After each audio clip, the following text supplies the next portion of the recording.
एक नाम नेहाद मुंसिफ ने पीकेएलआई को तबाह करने की साजिश की। अवाम की तरक्की, सेहत और तालीम पर कभी सियासत नहीं करनी चाहिए। 2011 में 20-20 घंटे लोड शेडिंग होती थी। 6 माह में अंधेरे खत्म करने की बात पर मेरा मजाक उड़ाया गया। नवाज शरीफ की क़यादत में मुल्क से लोड शेडिंग का खात्मा कर दिया गया था। मुआशी और सियासी इस्तेहकाम होगा तो जिन्ना मेडिकल कॉम्प्लेक्स 1 साल में मुकम्मल हो जाएगा। गरीबों का मुफ्त इलाज होगा। अस्पताल के लिए तमाम वसाइल देंगे। वज़ीर आज़म शहबाज शरीफ का जिन्ना मेडिकल कॉम्प्लेक्स के संगे बुनियादी तकरीब से खिताब। एक पावर प्लांट से 750 रुपए फी यूनिट खरीदने का इंकशाफ। हुकूमत IPPs मुआहदों की वजह से एक पावर प्लांट से 750 रुपए फी यूनिट बिजली खरीद रही है। कोल पावर प्लांट से औसतन 200 रुपए फी यूनिट बिजली खरीदी जा रही है। सोलर और विंड पावर प्लांट से 50 रुपए फी यूनिट बिजली मिल रही है। ये तमाम पावर प्लांट्स 20% से कम कैपेसिटी पर चल रहे हैं। इन IPPs को 1.95 ट्रिलियन रुपए की अदायगियां हो चुकी हैं। हुकूमत 3 पावर प्लांट्स को 370 अरब रुपए अदा कर रही है, जो 15% लोड फैक्टर पर चल रहे हैं। साबिक विफाकी वजीर गोहर एजाज ने डेटा शेयर कर दिया। हल सिर्फ एक है, नो कैपेसिटी पेमेंट्स। IPPs को सिर्फ बिजली की पैदावार की रकम अदा की जाए। IPPs में 52% हुकूमत के हैं और 28% पाकिस्तानी प्राइवेट सेक्टर के हैं। 60 रुपए फी यूनिट करप्ट मुआहदों की वजह से अदा किए जाते हैं। बिजली पैदा करने वाले IPPs हुकूमत के लिए वबाले जान बन गए। IPPs मुआहदे खत्म, नजरसानी, यकमुश्त अदायगी या फिर मुज़ाकरात के जरिए छुटकारा हासिल किया जाए। वज़ीर आज़म की कायम करदा एक्सपर्ट टीम ने रिपोर्ट पेश कर दी। फर्नेस ऑयल से महंगी बिजली पैदा करने वाले IPPs के मुआहदों पर नजरसानी मुमकिन है। IPPs से हुए महंगे मुआहदों को खत्म भी किया जा सकता है। IPPs को यकमुश्त अदायगी करके मामला खत्म किया जा सकता है। अमरीका और मलेशिया में ऐसे गैर मुतवाज़िन मुआहदे खत्म करने की मिसालें मौजूद हैं। माहिरीन की राय।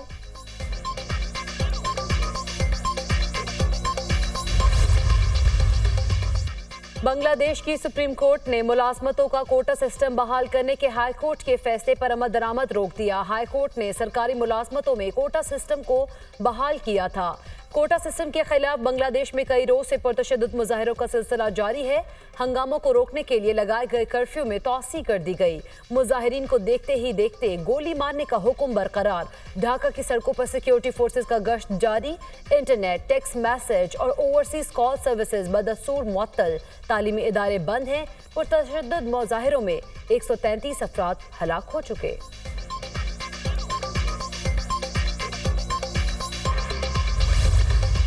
लाहौर के मुख्तलिफ इलाकों में बारिश। गड़ी Shaho, Abbottabad, Abbott road, Davis road और गिरदोनवाह में बादल बरसने लगे। कराची और सिंध के साहिली इलाकों में बारिश की पेशगोई। इस्लामाबाद और खैबर पख्तूनख्वा के मुख्तलिफ इलाकों में भी बादल बरसने का इम्कान। पंजाब में मानसून बारिशों का चौथा स्पेल कल से शुरू होगा। जनूबी पंजाब के बेशतर अजला में आंधी और गरज चमक के साथ मूसलाधार बारिशों का इम्कान। पीर से बारिशें बरसाने वाला एक और सिस्टम मुल्क में दाखिल होगा। पंजाब और KP में पीर से जुमेरात तक बारिश की नवीद। 27 जुलाई तक कश्मीर और गिलगित बल्तिस्तान में भी बारिश की पेशगोई।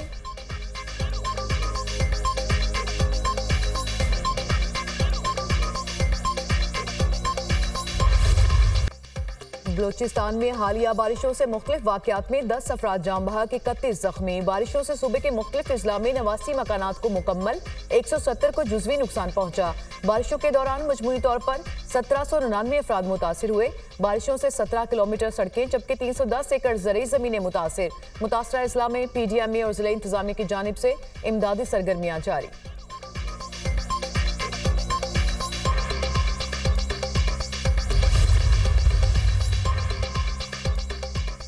मुश्तरका मुफादात काउंसिल का इजलास एक बार फिर मुलतवी। वज़ीर आज़म ने कल मुश्तरका मुफादात काउंसिल का इजलास तलब कर रखा था। इससे कबल 10 जुलाई को भी इजलास मुलतवी कर दिया गया था। वज़ीर आज़म और दीगर अराकीन की मसरूफियात के बायस इजलास मुलतवी किया गया।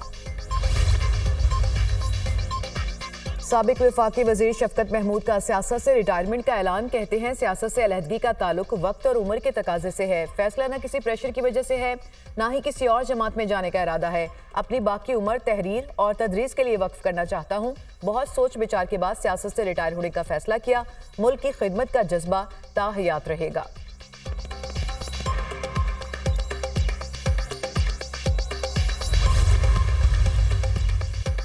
स्पीकर कौमी असेंबली अयाज सादिक ने चेयरमैन कायमा कमेटियों का नई गाड़ियों का मुतालबा मुस्तरद कर दिया। चेयरमैन कायमा कमेटियों ने स्पीकर अयाज सादिक से नई गाड़ियों का मुतालबा किया था। स्पीकर अयाज सादिक का कहना है कि चेयरमैन कायमा कमेटियों के लिए पहले से मौजूद गाड़ियां बिल्कुल ठीक हैं। नई गाड़ियां मंगवाने से मुल्क की मईशत को नुकसान पहुंचेगा।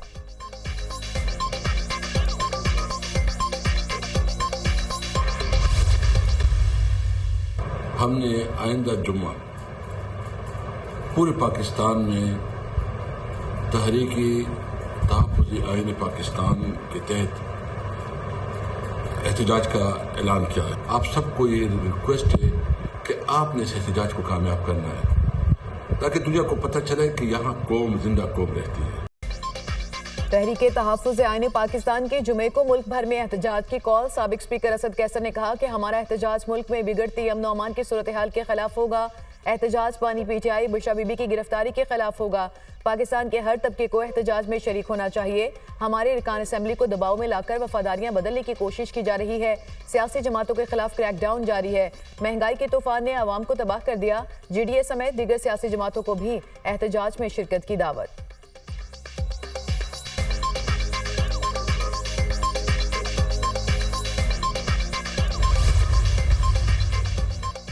सोचे समझे मंसूबे के तहत मायूसी, झूठ, तशद्दुद, कन्फ्यूजन और इंतशार का जहर फैलाया जा रहा है। रहनुमा मुस्लिम लीग नून ख्वाजा साद रफीक का ट्वीट। कहा, बहुत से दीदा और दानिस्ता और बाकी नाअहलियत और नादानिस्तगी में इसका हिस्सा बने हैं। तोड़ना आसान जबकि जोड़ना बहुत मुश्किल काम है। एक दूसरे के गिरेबान फाड़ने और दामन तार तार करने से फुर्सत मिले तो सोचें हम इज्तिमाई खुदकुशी पर क्यों तुले हैं।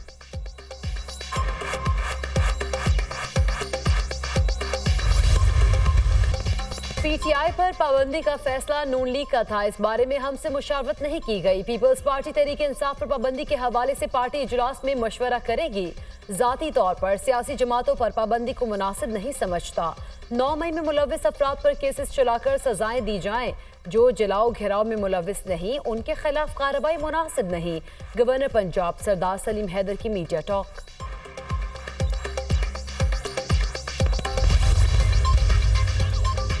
जमात इस्लामी का 23 जुलाई को बिजली बिलों में इजाफे के खिलाफ कराची में एहतजाज का ऐलान। अमीर जमात इस्लामी कराची मोनिम जफर का कहना है कि IPPs के हवाले से मुल्क में शोर है लेकिन कोई कार्रवाई करने वाला नहीं। हमारी जदोजहद बिजली के बिलों में कमी तक जारी रहेगी। पीपल्स पार्टी ने कराची को लूटने के अलावा कुछ नहीं किया। मुर्तजा वहाब फ्रॉड से मेयर की कुर्सी पर काबिज हैं।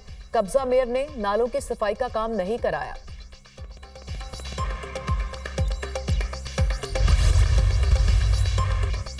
पाकिस्तान के नौजवान बासलाहियत हैं। हुकूमत नौजवानों को सलाहियतें बुरकार लाने के मौके फ्राहम कर रही है। मुस्लिम लीग नून की हुकूमत ने नौजवानों के लिए सबसे ज्यादा प्रोग्राम शुरू किए। वज़ीर-ए-आज़म का यूथ प्रोग्राम कायदे-ए-आज़म के विजन के मुताबिक चल रहा है। चेयरमैन वज़ीर-ए-आज़म यूथ प्रोग्राम राना मशहूद का तकरीब से खिताब।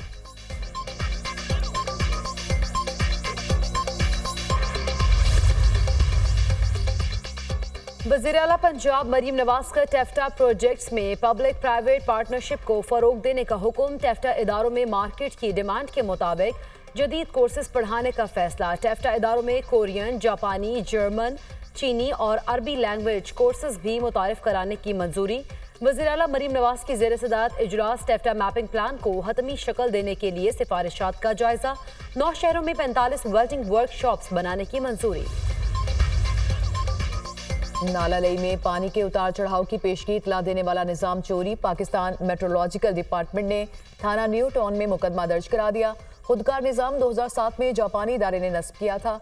चोरी होने वाले सामान में GPRS modem, mobile sims, solar system बैटरियां और दीगर सामान शामिल। नालालई में सैलाब और पानी के उतार चढ़ाव की चेकिंग अब मैनुअल पैमाइशी निशान से ही मुमकिन।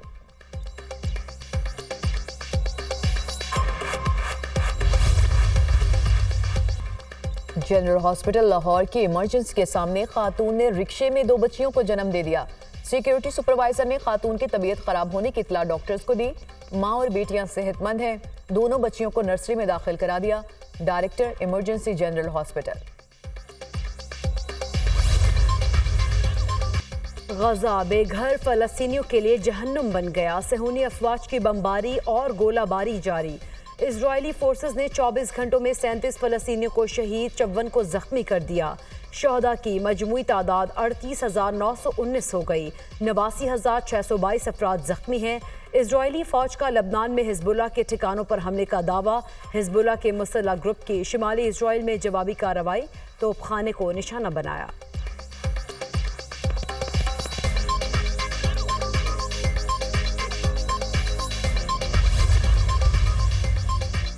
इसराइल की मगरबी यमन में हौसियों के जेर कंट्रोल 2 बंदरगाहों पर बमबारी, 3 अफराद जाँ बहक, 87 जख्मी। तर्जमान हौसी ग्रुप का कहना है कि इसराइल के साथ बड़ी जंग के लिए तैयार है। हर कीमत पर गजा की इमदाद जारी रहेगी। सेहूनी बमबारी का जवाब देंगे।